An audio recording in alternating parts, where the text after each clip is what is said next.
Ilocos Norte Adventure! First stop, Kulili Point Sand Dune sa Paway. Sumakay nga kami ng 4x4 para ma-experience ang kanilang sandboarding adventure. At grabe, the best hindi lang sa view, kundi para kang nakasakay sa ride na halos humiwalay na ang kaluluwa mo sa pagbagsak sa matatarik na bahagi ng lugar nito. Pagkatapos nga ay nag-ATV ride kami. At talaga namang mag-e-enjoy ka habang nagdadrive. Kita nyo naman, di ba? At eto nga, umakyat kami rito para lang magpadulas pagkatapos. Next stop, Patapat Viaduct. Bili ka, bibe. Ayun no, nakasalamin. Third stop, Blue Lagoon Beach sa Pagudpud.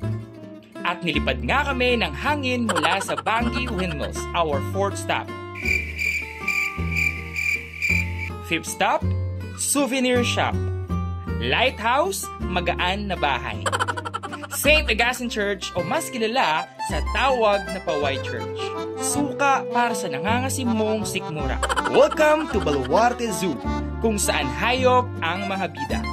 Kita mo naman, line up kung line up, pero may isang ayaw sumunod.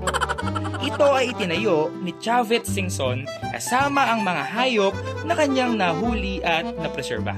Papicture tayo sa layong pabebe. Sakay tayo sa kalesa. Bye, Ilocos Norte!